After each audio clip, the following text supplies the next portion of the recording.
Hello everyone and this is the part number 3 जहां पे हम बात कर रहे हैं 33 मोस्ट इंपॉर्टेंट टॉपिक्स जो आपको ज्योग्राफी के प्रिपेयर करने हैं फॉर यूपीएससी और any other state prelims and mains. चाहे आप कोई भी गवर्नमेंट एग्जाम दीजिएगा इस बार, लेकिन ये टॉपिक्स आपको जरूर प्रिपेयर करने हैं।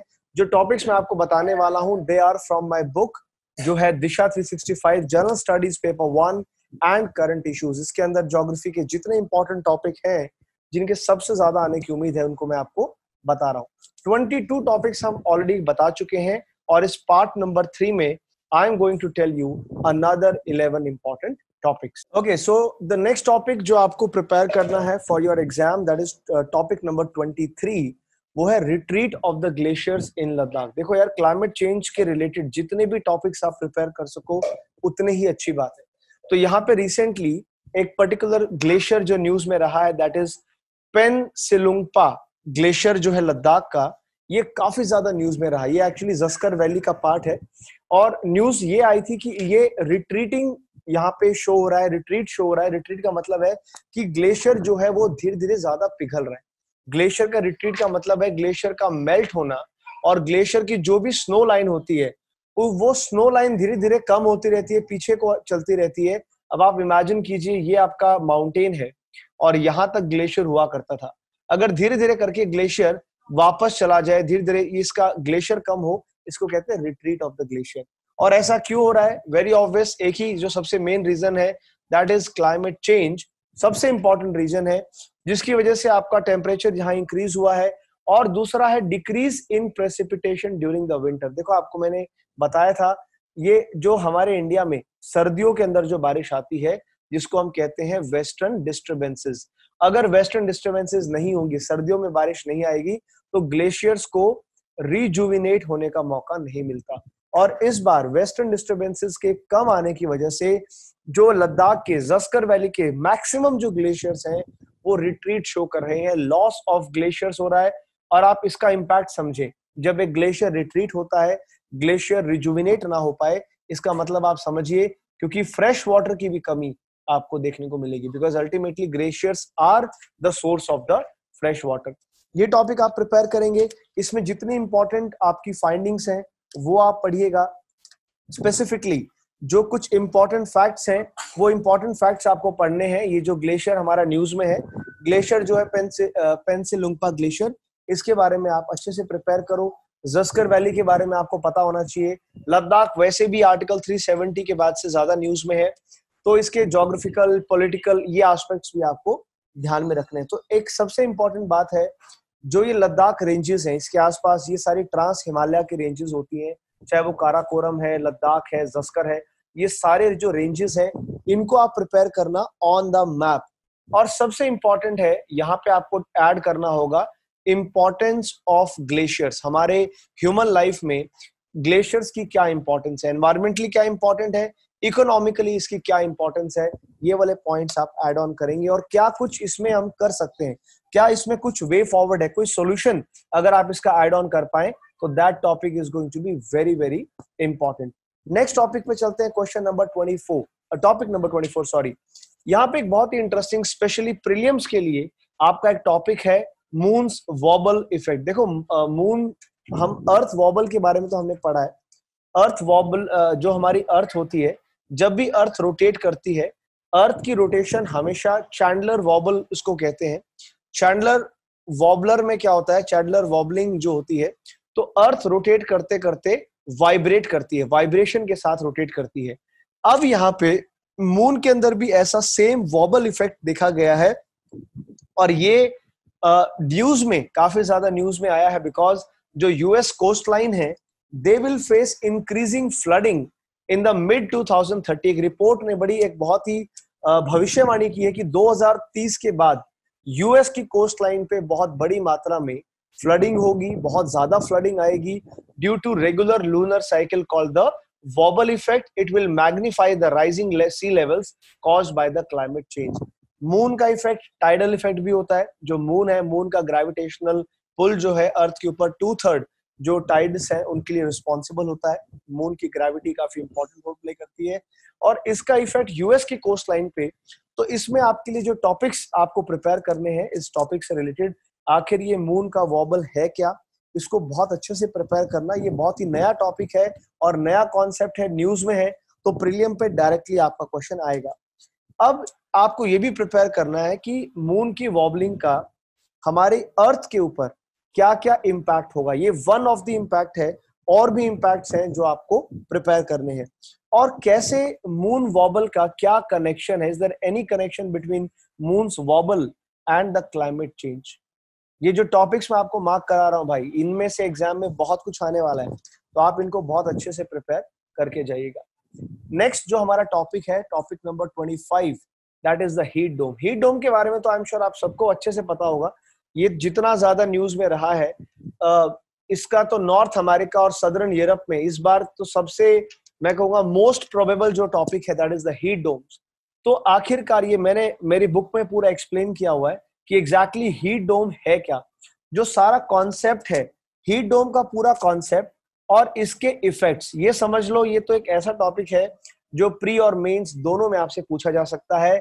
और यहाँ पे रिकॉर्ड ब्रेकिंग टेम्परेचर राइज हुए हैं यूरोप के अंदर, नॉर्थ अमेरिका के अंदर, जिसकी वजह से यहाँ तक कि वाइल्ड फायर भी ट्रिगर हो गई थी, बहुत ज्यादा नुकसान हुआ है।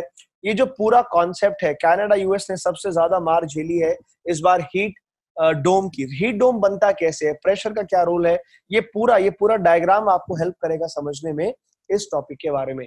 ये टॉपिक जरूर प्रिपेयर कर लेना, एग्जाम में डायरेक्टली क्वेश्चन आएंगे, प्री और मेंस में आपके ऐसे क्वेश्चंस बनते हैं। इसके बाद नेक्स्ट टॉपिक 26, A76, ये है दुनिया का लार्जेस्ट आइसबर्ग। जी हाँ, जब ऐसी कोई न्यूज आती है तो बाय डिफॉल्ट यूपीएससी के लिए वो टॉपिक हॉट फेवरेट होता है। ये एक ऐसा टॉपिक है जिसमें ज्योग्राफी भी है, जियोलॉजी भी है, एनवायरमेंट भी है, कई टॉपिक्स का ये ओवरलैप है। यूपीएससी ऐसे टॉपिक जरूर पूछता है। तो रिसेंटली एक आइसबर्ग है जिसको डेजिग्नेट, जिसका नाम रखा गया है A76। इसे स्पॉट किया गया है रिसेंट सैटेलाइट इमेजेस में, और जिस सैटेलाइट ने इमेजेस कैप्चर की हैं दुनिया के सबसे बड़े आइसबर्ग की, उस सैटेलाइट का नाम देखिए, कोपर्निकस सेंटिनल-1 मिशन। तो हो सकता है टॉपिक डायरेक्टली ना आकर के इस सैटेलाइट के ऊपर आ जाए, इस मिशन के ऊपर टॉपिक आ जाए, it is also quite possible, है ना। ये टॉपिक इंपॉर्टेंट है। अब ये आइसबर्ग का नाम, एक तो इसकी नेमिंग कैसे होती है ये इंपॉर्टेंट है, ठीक है, इसका नाम कैसे दिया गया, दैट इज वेरी इंपॉर्टेंट। अब आपको ये भी पता होना चाहिए, जिसको मैं कह रहा हूं दुनिया का लार्जेस्ट आइसबर्ग, ये जो आबू धाबी आपने सुना होगा, बहुत ही फेमस कैपिटल है जो है यूएई की, यूनाइटेड अरब अमीरात की। आबू धाबी शहर जो है उसका भी कम से कम 4 गुना, समझो आबू धाबी का भी 4 गुना साइज का ये आपका आइसबर्ग है। आइसबर्ग क्या होता है और आइसबर्ग और आइस शेल्फ में डिफरेंस क्या होता है, ये भी प्रिपेयर कर लेना। आखिर हमारे एंटार्क्टिका पे या धरती पे कहीं पे भी आइस शेल्फ की फॉर्मेशन कैसे होती है, that is again very important, ठीक है। अभी क्या चेंज आ रहा है आइसबर्ग्स में, आइस शेल्फ के अंदर, what is changing and why it is changing, ये भी हमें समझना है। टॉपिक बहुत इंपॉर्टेंट है। और ये कोलैप्स हो रही है, अभी रिसेंटली न्यूज में यही आया था कि ये जो आइसबर्ग है ये एक्चुअली टूट करके, मेन कंपोनेंट से टूट करके अलग हुआ है। तो ऐसे में आइसबर्ग्स के कोलैप्स होने का रीजन क्या है, कॉज क्या है, और इसका इफेक्ट क्या होगा अगर इस तरह से आपके एंटार्क्टिका में अगर ऐसा होता रहा, अगर आइसबर्ग्स टूट करके कोलैप्स होते रहे, इसका इम्पैक्ट क्या आएगा। ये टॉपिक मैं प्री और मेंस दोनों के लिए रिकमेंड करूंगा। इस टॉपिक को आप चाहे तो जो हमारी बुक है दिशा 365 वॉल्यूम 1, इस बुक को Amazon फ्लिपकार्ट पे परचेज करके वहां से पढ़िएगा, इसमें डिटेल आपको दी हुई है, ठीक है ना। ये टॉपिक्स, जितने भी टॉपिक मैं आपको बता रहा हूं, they are all given in my book Disha 365 volume 1। और मैं कोशिश करूंगा आपको हर सब्जेक्ट के इंपॉर्टेंट टॉपिक्स मार्क करा दूं before the prelims and the mains. Topic number 27, Belarus Poland border crisis. ये एक ऐसा टॉपिक है, ये बेसिकली है तो आपका वर्ल्ड अफेयर का भी टॉपिक है। ये वर्ल्ड अफेयर में आप काउंट कर लीजिए, करंट अफेयर में काउंट कर लीजिए, जैसे मर्जी करो, मगर इसमें एक तो थोड़ा सा बैकग्राउंड, अगर कोई भी ऐसा क्राइसिस आता है, ये GS2 में भी आपका ओवरलैप कर सकता है। एक तो बैकग्राउंड क्या है, ऐसे में अगर कोई कंट्री के, किसी पर्टिकुलर कंट्री के कोई बॉर्डर क्राइसिस है, उनका बैकग्राउंड क्या है, इतिहास क्या है, बैकग्राउंड से अभी तक की प्रेजेंट सिचुएशन वहां पे क्या है, और बाकी कंट्रीज का इसके ऊपर क्या ओपिनियन है, खासतौर पे यूरोपियन यूनियन का, क्योंकि दोनों यूरोप के कंट्रीज हैं, यूरोपियन यूनियन का इसमें क्या मेंबर है, क्या इसके पीछे कुछ रशिया का भी रोल है। रशिया वैसे भी न्यूज में, रशिया के रोल को भी आपको एक्सप्लोर करना चाहिए। बट मुझे लगता है इस पे एग्जाम में जो आएगा ना, वो ज्यादातर ऐसे टॉपिक्स में, ऐसे बॉर्डर क्राइसिस और वर्ल्ड अफेयर के जो क्वेश्चन होते हैं, एक टॉपिक होता है प्लेसेस इन न्यूज। तो जो भी ऐसे न्यूज में आ जाए, कोई भी कंट्री, सिटी, कोई भी डिस्प्यूटेड एरियाज, वो आप, मुझे लगता है मैप बेस्ड क्वेश्चन प्रिपेयर आप करो। मैप बेस्ड क्वेश्चन आ सकता है पोलैंड, बेलारूस, और अब वैसे भी जब से ये रशिया यूक्रेन वॉर जो है, रशिया यूक्रेन वॉर के बाद से तो जितने भी नियर बाय एरियाज हैं, नाटो मेंबर हैं, ये सब एक बार आप कम से कम मैप पे ड्रॉ करना, बिकॉज मैप पे डायरेक्टली क्वेश्चन आपको पूछे जाएंगे। सिमिलरली प्रीलिम्स के लिए एक और टॉपिक इंपॉर्टेंट है, बारबाडोस। बारबाडोस क्यों इंपॉर्टेंट है? ये बना है दुनिया का न्यूएस्ट रिपब्लिक। नवंबर 2021 में दुनिया का सबसे लेटेस्ट, सबसे नया रिपब्लिक जो गणतंत्र देश बना है, वो है बारबाडोस। 400 साल लग गए इसको अपने आप को रिपब्लिक कंट्री डिक्लेयर करने के लिए। 400 साल पहले ये ब्रिटिश कॉलोनी बना था।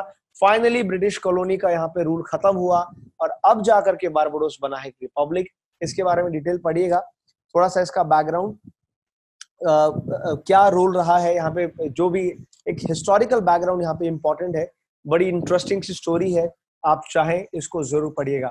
प्रीलिम्स के लिए एक और टॉपिक मार्क कर लेना, चिल्लाई कला। देखो ये कोई नया टॉपिक नहीं है, आप भी जानते हो कि हर साल एवरी ईयर ये 40 डेज की सबसे जो हार्डेस्ट कहूं, या मैं कह सकता हूं जो हार्श विंटर्स का जो सीजन है, सबसे हार्शेस्ट विंटर, सबसे ज्यादा सर्दी इस टाइम पे पड़ती है जम्मू एंड कश्मीर में।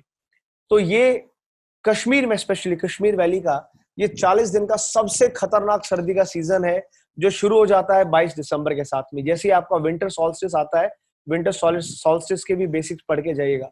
विंटर सॉल्स्टिस कब होता है? जब आपका sun is directly above the tropic of Capricorn, जब सन बिल्कुल ओवरहेड होता है, 90 डिग्री पे होता है ट्रॉपिक ऑफ कैप्रिकॉर्न के साथ में। ये हार्शेस्ट विंटर पीरियड है 40 दिन का। इसको लोकल लैंग्वेज में चिल्लाई कला कहते हैं। चिल्लाई कला एक पर्शियन टर्म है, इसका मतलब होता है मेजर कोल्ड। अब इसके बारे में प्रीलिम्स का है, तो प्रीलिम्स में एक तो पढ़िएगा, इसके साथ में कई सारे इंपॉर्टेंट टॉपिक मैंने ऐड ऑन किए हैं। विंटर सॉल्स्टिस क्या है ये आपको पता होना चाहिए, साथ ही साथ में इसकी सिग्निफिकेंस क्या है। चिल्लाई कला हर बार 40 दिन का टाइम आता है, मगर ये क्यों इतना ज्यादा सिग्निफिकेंट में है कि बार बार ये न्यूज में आता है? इसकी कुछ कल्चरल इंपॉर्टेंस भी है, आपको इसकी जो है कल्चरल इंपॉर्टेंस का भी पता करना है, उसके बारे में प्रिपेयर करके जाना। It has something very important related from the culture of Kashmir. तो बहुत इंपॉर्टेंट ये टाइम पीरियड है from geography perspective also and from the culture perspective also. तो दोनों के लिए आप GS1 में इसको प्रिपेयर करके जाइएगा, है ये टॉपिक स्पेसिफिकली आपके प्रीलिम्स के लिए। इसके बाद टॉपिक नंबर 30, डबल डिप ला नीना। ये टॉपिक बिल्कुल नया है, ये ज्योग्राफी की नॉर्मल बुक्स में आपने नहीं पढ़ा होगा। अभी रिसेंटली क्या हुआ है, एक एल नीना, आपको पता है एल नीनो और ला नीना जो है जो है आपके पैसिफिक ओशन में बनने वाले दो फिनोमिना है। एल नीनो का उल्टा ला नीना होता है। ला नीना आपको हमेशा नॉर्मल कंडीशंस प्रोवाइड करेगा, और एल नीनो जो है आपको abnormal hot conditions, abnormally heat up करेगा पूरे ओशन को। ला नीना पैसिफिक ओशन को वापस कूल डाउन करता है। ला नीना सिस्टम बना सेकेंड ईयर इन ए रो, वैसे नॉर्मली बनता नहीं है। वैसे एल नीनो और ला नीना को दोबारा बनने में कम से कम 5-6 साल लग जाते हैं। अभी क्लाइमेट चेंज हो रहा है तो हर 3-4 साल में एल नीनो ला नीना बनता रहता है, लेकिन अभी गजब ये हुआ कि ला नीना सिस्टम बना, वो भी 2 साल में 2 बार लगातार, according to the Climate Prediction Center of National Oceanic Atmospheric Administration. ये जो 2 लगातार ला नीना बने हैं, this is happening one after the another. ये बहुत ही rare, this is not at all common, ठीक है। यूजुअली इसको कहते हैं डबल डिप। 2 बार लगातार ला नीना बनने को ही कहते हैं डबल डिप। तो डायरेक्टली प्रीलिम्स में क्वेश्चन आ सकता है, ठीक है। ला नीना प्रिपेयर करो, साथ में एल नीनो को प्रिपेयर करो। इन दोनों का रिलेशन क्या है इंडियन मॉनसून से, वो प्रिपेयर करो। आपने सुना होगा ENSO, El Nino southern oscillation, और ला नीना, इनका भी कनेक्शन है, वो भी आप पढ़ें। And you must prepare the difference between La Nina versus El Nino, इनका डिफरेंस भी आपसे पूछा जा सकता है। क्या रीजन इसके पीछे, प्री और मेंस दोनों के पर्सपेक्टिव से आप यहाँ पे प्रिपेयर करना। और डबल डिप ये काफी नया टॉपिक है, इसको भी आप जो है अच्छे से प्रिपेयर करके जाना। Topic number 31, international quite ocean experiment, very very important topic. ये अगर आप टॉपिक देखोगे तो स्पेसिफिकली मैं कहूंगा कि प्रीलिम्स के नजरिए से प्रीलिम्स में बहुत ज्यादा आने के चांसेस हैं। एग्जैक्टली क्या चीज है इंटरनेशनल क्वाइट ओशन एक्सपेरिमेंट, क्या कहता है? न्यूज में है because there was reduced noise pollution on the surface of the earth because of the कोविड-19 पेंडेमिक। कोविड-19 पेंडेमिक की वजह से बहुत ज्यादा नॉइस पोल्यूशन, क्योंकि इकोनॉमिक एक्टिविटी ज्यादा हुई नहीं, हर जगह लॉकडाउन थे, नॉइस पोल्यूशन का लेवल कम आया। Thanks to lockdown, thanks to all that, economic activity stop हुई। अंडर वाटर वर्ल्ड में भी, ठीक है, ये जो ह्यूमन मेड साउंड्स है जिनको हम कहते हैं एंथ्रोफोनी, ये वर्ड देखिएगा, ये वर्ड काफी नया है, इंपॉर्टेंट है। एंथ्रोफोनी का मतलब है ह्यूमन मेड साउंड्स, वो काफी ज्यादा लेवल उनका कम हुआ। अब अच्छी बात ये है, इसका एक तो ओवरव्यू समझो कि इसके टोटल इफेक्ट क्या है, हमारे ह्यूमन मेड साउंड्स के क्या इम्पैक्ट होता है मरीन लाइफ के ऊपर, वो आपको प्रिपेयर करना चाहिए। मरीन लाइफ के ऊपर क्या इफेक्ट है ह्यूमन मेड साउंड्स का, ठीक है, और टोटल, और कैसे ये जो एक्सपेरिमेंट है ये भविष्य में आगे चल करके भी कोशिश करेगा जितना हो सके, it will try to reduce the noise pollution further. अब ये नॉइस पोल्यूशन कैसे कम कर सकता है, क्या सिग्निफिकेंस है, होगा कैसे, और साथ में ओशन अकाउस्टिक्स, मैं आपको एक टॉपिक इसमें बता देता हूं। तो ओशियानिक अकाउस्टिक्स के नाम से एक टॉपिक आप प्रिपेयर करिएगा। 3 इंपॉर्टेंट इसमें जो है साउंड्स आती हैं, चाहे वो नॉन बायोलॉजिकल नेचुरल इवेंट्स की साउंड हो जैसे कि अर्थक्वेक और बाकी सब चीजों की, एक बायोफोनी भी हो सकती है, एक होती है जियोफोनी जो कोई भी नेचुरल इवेंट की आवाज होती है जिसका असर मरीन लाइफ पे पड़ेगा, एक होती है बायोफोनी, बायोफोनी में वो साउंड जो खुद ओशन के अपने क्रिएचर क्रिएट करते हैं, और तीसरी होती है आपकी एंथ्रोफोनी जो ह्यूमन मेड करते हैं। तो इनका क्या क्या असर है और क्या क्या इम्पैक्ट आपका होगा, and I think it's a very good topic to be prepared for UPSC. काफी नया है ना, काफी अनकन्वेंशनल टॉपिक है, तो यूपीएससी का नजर इस पे आ सकती है। Atlantic ocean current system, AMOC, very important for prelims and mains. देखिए रिसेंटली इंटर गवर्नमेंटल पैनल जो है on the climate change, IPCC की रिपोर्ट आई है, और इस रिपोर्ट का नाम है Atlantic meridional overturning circulation, AMOC। And इसके हिसाब से, इस रिपोर्ट के हिसाब से, ये जो Atlantic मेरिडोनल overturning circulation, it is losing its stability and it is very likely to decline over the 21st century। तो सबसे पहला बेसिक क्वेश्चन ये है कि ठीक है, रिपोर्ट ने तो कह दिया कि धीरे धीरे करके ये जो हमारा सिस्टम है, देखो ओशन करंट्स आपने पढ़े होंगे, हमारे ओशंस के अंदर ओशन करंट क्या होते हैं? ओशन करंट एक ऐसा सिस्टम है, मैं कह सकता हूं एक पीरियोडिक फ्लो है, एक पर्टिकुलर पैटर्न है ओशन फ्लो का, जिसमें एक पर्टिकुलर डायरेक्शन के अंदर जो है आपका पानी फ्लो करता है। ओशन का पानी रैंडमली फ्लो नहीं करता, एक सिस्टम होता है, गायर सिस्टम होता है। गायर सिस्टम का मतलब होता है वार्म करंट्स जाएंगे इक्वेटर से पोल्स की तरफ, जो कोल्ड करंट है वो पोलर एरिया से इक्वेटर की तरफ आएंगे, तो एक गायर सिस्टम क्रिएट होता है। अटलांटिक ओशन में भी ऊपर गायर है, एक नीचे गायर है, ठीक है, ये आपका ऐसे अटलांटिक ओशन है, तो एक गायर सिस्टम हमारा यहां बनता है, एक गायर सिस्टम यहां बनता है। अब अटलांटिक ओशन के, और ये ओशन करंट्स बहुत इंपॉर्टेंट है, ओशन करंट्स जो हैं they have very important, they have a great importance, चाहे वो माइग्रेटरी स्पीसीज की वजह से हो, चाहे वो हीट डिस्ट्रीब्यूशन, जो एक ओशन करंट होता है अर्थ के ऊपर 25% जो हीट है उसको ये कर देता है रीडिस्ट्रीब्यूट, ठीक है, उसको रीडिस्ट्रीब्यूशन का जो काम है वो इसी को, यही सबसे इंपॉर्टेंट काम करता है। तो हीट बैलेंस जो है ना, हीट बैलेंस क्रिएट करने में ओशन करंट का बड़ा रोल रहता है। अब क्लाइमेट चेंज की वजह से धीरे धीरे करके ये जो अटलांटिक ओशन के जो करंट सिस्टम है ये अपनी स्टेबिलिटी लूज कर रहे हैं, ये पूरा जो करंट सिस्टम है ये वीक होता जा रहा है। और आप सोचिए अगर ओशन करंट सिस्टम डिस्टर्ब होगा, इसका कितना ड्रास्टिक इम्पैक्ट आएगा।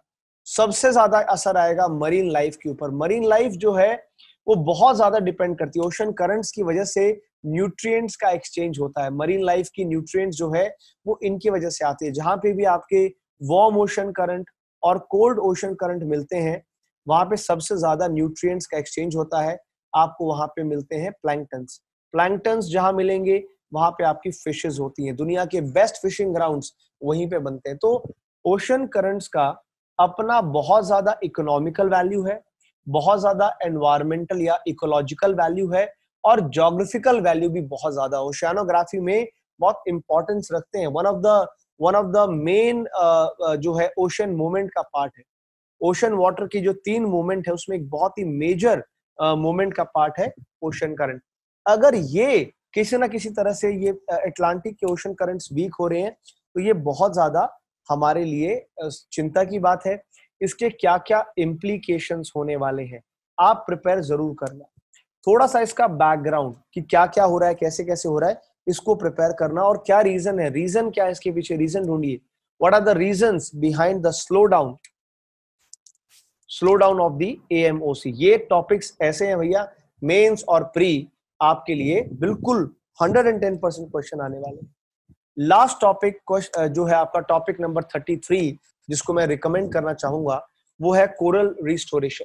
कोरल रिस्टोरेशन, कोरल्स का टॉपिक है अपने आप में बहुत इंपॉर्टेंट टॉपिक है। कोरल रीफ्स क्या है, कोरल रीफ की इंपॉर्टेंस, बहुत ज्यादा इंपॉर्टेंस है कोरल रीफ की।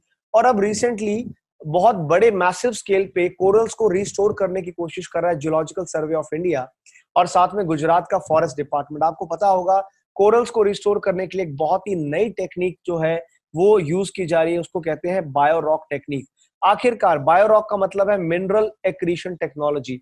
ये बायो रॉक या मिनरल एक्रीशन टेक्नोलॉजी क्या चीज है और कैसे ये टेक्नोलॉजी जो है कैसे रिवाइव करेगी कोरल्स को। कोरल रीफ्स है क्या, कोरल रीफ्स अगर रिवाइव होंगे, ये टेक्निक, इसके बारे में भी डिटेल आपको जानना है। ये पूरा टेक्नोलॉजी मैंने बताया, यहाँ पे एक्सपेरिमेंट एक्सप्लेन भी किया है। और दूसरी चीज आपको पढ़ने है the basics about the corals. What are the corals, what are their importance, क्या क्या कंडीशंस होती हैं, what are the ideal conditions for the growth of corals, और क्या क्या बायो रॉक के अलावा और क्या क्या मेथड्स हैं जिनसे आज हम कोरल्स को रिस्टोर कर सकते हैं। चाहे वो बायोलॉजिकल रिस्टोरेशन हो, चाहे वो स्ट्रक्चरल रिस्टोरेशन हो, या फिर आपकी फिजिकल रिस्टोरेशन हो, ये सारी चीजें आपको पढ़नी है। कोरल रिस्टोरेशन के तीनों मेथड जो आपको मैंने अभी बताए, बायोलॉजिकल, स्ट्रक्चरल और फिजिकल, ये जरूर प्रिपेयर कर लेना। इनके ऊपर भी अलग से क्वेश्चन प्री और मेंस में बन सकता है। दोस्तों ये टॉपिक जो है, जितने भी टॉपिक आपको मैंने बताए हैं, this is the end of the video. All 33 topics are must prepare topics. मैं उम्मीद करता हूं कि इनमें से मैक्सिमम क्वेश्चन आपके आएंगे। और ये सारे टॉपिक्स अवेलेबल हैं हमारी बुक दिशा 365 वॉल्यूम 1 में। एक बार डिस्क्रिप्शन बॉक्स में जाकर के चेक करना। सिर्फ 114 रुपीज में अवेलेबल है बुक ऑनलाइन अमेजॉन और फ्लिपकार्ट पे, आप जरूर चेकआउट करें। वॉल्यूम 1 के अलावा हमारे पास वॉल्यूम 2 और वॉल्यूम 3 भी है। वॉल्यूम 2 जो है वो कवर करेगी GS2 के टॉपिक्स को और GS3 के टॉपिक्स पे। आप चाहें तो पैसा सेव करने के लिए तीनों वॉल्यूम्स इकट्ठे भी परचेज कर सकते हैं। साथ ही साथ में सबसे इंपॉर्टेंट चीज, जितने भी टॉपिक मैंने आपको बताए हैं, सभी टॉपिक्स के बेसिस पे बहुत सारे प्रैक्टिस क्वेश्चंस आपके लिए हैं। मेरी बुक के अंदर प्री और मेंस दोनों के टॉपिक मिलेंगे। हर टॉपिक के बाद उसके प्रैक्टिस क्वेश्चन दिए हुए हैं। तो जब भी आप इस बुक को पढ़ें, टॉपिक्स प्रिपेयर करें, साथ साथ इनके बेसिस पे MCQs जरूर सॉल्व कीजिएगा। और भी सब्जेक्ट्स के, अभी मैंने ज्योग्राफी की सीरीज कंप्लीट की है, ऐसे ही मैं polity, history, economy, environment, science and tech, हर सब्जेक्ट्स के इंपॉर्टेंट टॉपिक आपको बताऊंगा। आपको अगर ये वीडियो अच्छा लगा तो मुझे जरूर बताएं। ये है पूरी हमारी कंप्लीट सीरीज, दिशा 365 के नाम से आती है। ये 3 बुक्स का सेट जो आप अपने सामने देख रहे हैं, paper 1, paper 2, paper 3। I am sure दोस्तों ये एक ऐसी चीज है जो GS प्लस करंट आपके दोनों रिक्वायरमेंट्स को पूरा करती है। प्री और मेंस दोनों के लिए वन स्टॉप सोल्यूशन है। एक बार चेकआउट जरूर कीजिए। This is totally worth it and I am sure you guys will love it. Thank you so much. मिलते हैं अगली वीडियो में। नेक्स्ट वीडियो जो मेरी आएगी उसमें मैं बात करूंगा पेपर 2 की, और उसमें मोस्ट लाइकली इंटरनेशनल रिलेशन के टॉपिक आपको बताऊंगा। तब तक के लिए जय हिंद, जय भारत। चैनल सब्सक्राइब जरूर कीजिएगा, सपोर्ट और प्यार देते रहिए। God bless you all.